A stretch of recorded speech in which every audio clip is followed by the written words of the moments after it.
And once again, it's your boy JLM, and this is your wake-up call. Guys, welcome to our newest episode. Thank you for joining in. Don't forget, hit the subscribe button, the little bell notification, like and share. And guys, let's get going today. I got a real special guest, guys. This guy here, he is my personal barber. The guy is 21 years old, and I started working with him since last year, and he had a phenomenal story. So we wanted to bring him in today so you could hear what his wake-up call was.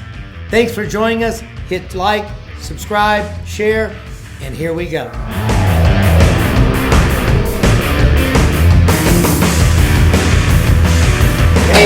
Man, it's taken us a minute to get you in here, but thanks for coming. Man, it's kind of funny because now we're in different chairs. Normally, I introduced you earlier, but a lot of people don't know you're my personal barber. Yes, sir. So thank you for having me, man.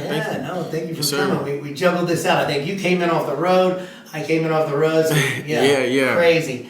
My man, I just wanted to thank you, once again for coming in, because really, man, the last couple of months that I've been coming to you, and I think I've been coming to you for about a year now. For a good year, We've always gotten into a real good conversation.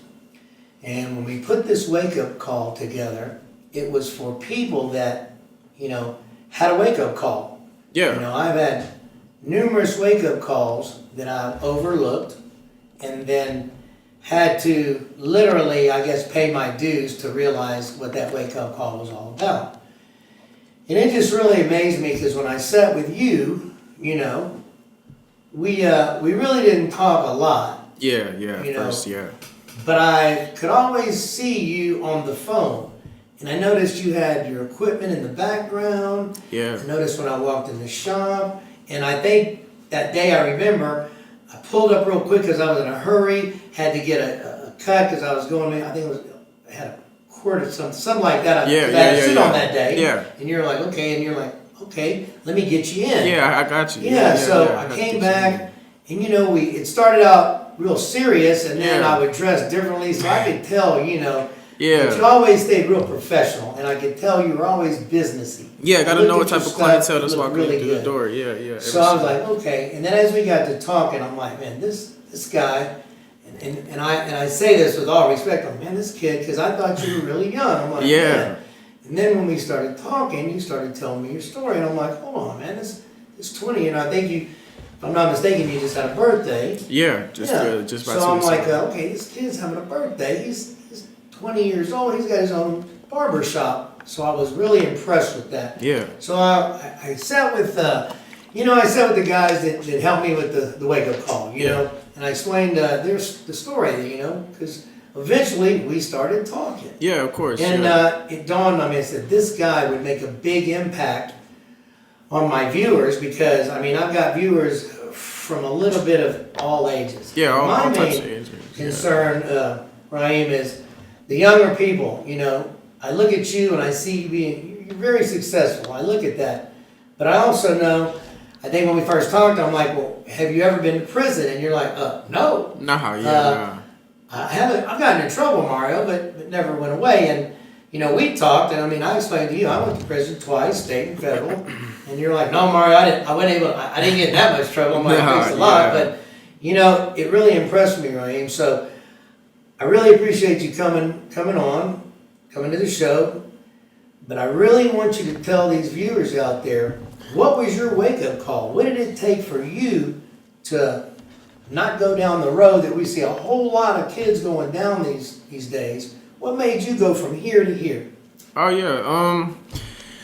Well, man, just my family, my mother, and really just being around other people that I thought was gonna help me succeed to get where I wanted to be, but they wasn't, really didn't turn out that way to be happening. And I would say my wake up call in life was probably in high school when because I'm still young, so I'm really fortunate and glad that I got to notice it at a young age.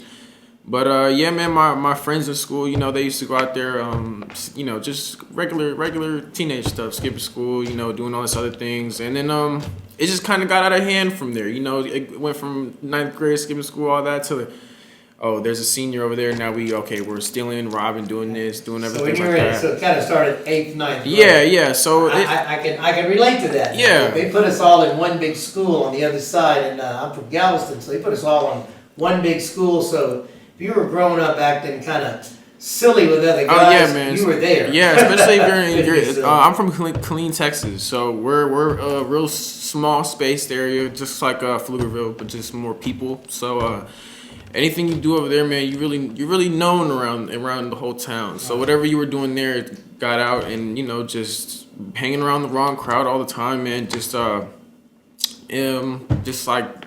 growing up and just not wanting that for Question. me. With all your buddies and all your little crew, you hang out with. Yeah.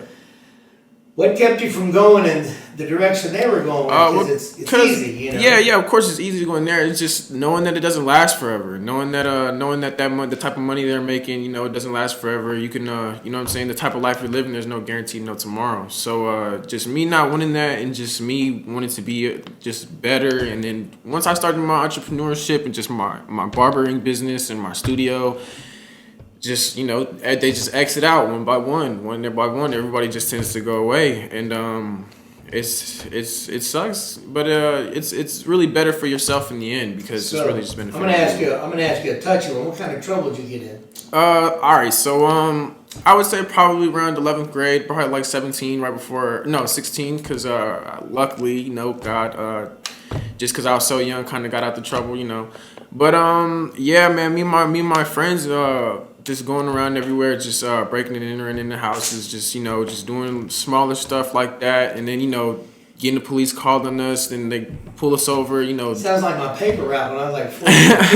Yeah, man, we're I get it. every teenager who's around that goes through, riding around, you got drugs in the car, weed, all that type of stuff, still getting in trouble for it, but just riding around like that, not always wanting to be like that, just always having to just look over your shoulder, making sure that nobody's coming out for you, or even jeopardizing families, man. Sometimes it gets that deep, you know what I'm saying? So at an early age, you were trying to make good decisions. Yeah. I was always like, with your boys. Yeah, I was the one in the background, just doing it. But in the back of my mind, I'm just like, damn, bro, if we get caught up, we're gonna have to do some time for this. You know what I'm saying? Yeah, it's just you were the sensible one. Yeah, trying to have common sense most of the times. Yeah. So just that, and then man, just once I started separating myself, everybody just started just thinking that I'm the fake one, or just not trying to, oh man, you ain't coming to fuck with us. All right, man, that's. But it's like you can't do that, man, because you gotta have priorities straight in life, especially if you're trying to live a good life. You gotta have priorities. You're gonna get ridiculed by your buddies, man. Yeah. What you do is not gonna be cool, and especially if it doesn't involve them. So tell me about entrepreneurship. What lived that life? Entrepreneurship is probably the best thing I've ever done. Man, when you're working and you're working at something and you just know the feeling that you've got it and you did this on your own, you're building a legacy and you know that it's going through, that's the best feeling because it just makes you feel like you're 100% into it. What was the first thought that came across your mind when you're like, man, I want to have my own shop? I mean, how did that come about? Because that's really what I'm getting at. Oh, yeah. I really want these guys and gals out here to go, hold on. I was at that point. Whoa, okay. What was that? What really set the fire? Oh, just sitting, just countless days, just in barber school, just doing everything I got to do. I just really didn't want to work for anybody else. I really wanted to put my name out there. Started barber school. Yeah, getting something out for myself. I started barber school. I did pretty good out of there. And how long was that course? 9 months, but COVID and shit. So right. So the COVID kind of got you, but you still kept through. Yeah. Worked your way through. Yeah. Got done, and then came out here to Pflugerville and just started the shop. Once we started the shop, we've been out here for about 3 more years. I'm about to open up a new barber studio, so just a one-man studio in there. Just adding platforms. Yeah, you're getting in some of the workers. So we might have to have you throw in a shameless plug to get some advice.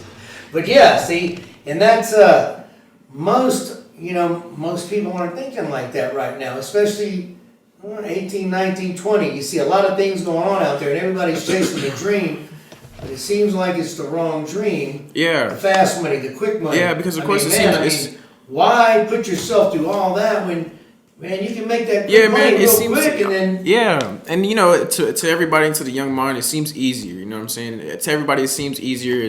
It's quicker. It's cooler. It's, you know, more stylish. But nah, man, if you're doing what you got to do, you can still do the same things without getting into any legal trouble. Like that's another thing I used to keep in my mind is just I watched this interview where another YouTuber, but he says it costs to be a criminal, and just knowing that, man, just always getting in trouble and just looking at the type of money that they spend, man. Sure. Oh yeah, you spend a lot of money. You waste a lot of time, which you can never. Yeah, you know, I'm trying to open my own business. I ain't got enough time to get into all You that. can have all the money in the world, and I've asked a lot of smart people this, and sometimes they get it, sometimes they don't. But you can have all the money in the world. And there's one thing you can't buy, and that's time. It can never be replaced. Oh yeah, man. So, there comes a time to where maybe it takes you a long time to get there, but when you finally realize, man, where is this gonna go? Oh man, yeah, and I feel like another thing that just being so young and just having that idea, I feel like a lot of young people are scared to do it, and I feel like if you have that just makes it you just want it more. That certain urge of being scared and just actually getting out of your comfort zone, because that's what's gonna make you a more knowledgeable person, a more better person. Trying to get more out of the comfort zone. Being a barber in a city full of them, in a way bigger city that's way more talent, and me just coming straight out of barber school, and me just thinking I have the ability to match the competition out here, and so the confidence was up. Yeah. So the average mentality was there. Yeah. Okay. So that's what's one thing that led me out to being out here, and just really wanting to show everybody that because where I come from, I'm not the most known person, but Killeen, I'm pretty noticeable. So just wanting to show people that you could do this too. I'm not anybody famous, no nothing, but I want to build a legacy for myself, no matter who knows me or anything. I just want to make sure that I'm doing this for myself and my family and bringing peace within my life. You know what I'm saying? And as far as your friends now, we talked about your homeboys, your real close guys. You told me earlier, I think last time I was getting a cut, you said, yeah, Mar, I got a lot of my buddies, they're gone, they're away, Yeah, man. Time. Yeah. How does that affect you? And, it still amazes me because, like I say, I talk to a lot of young adults, and they lose that sight, they lose that track. Yeah, man, and seems like you stay focused. Yeah, it's I just stay focused because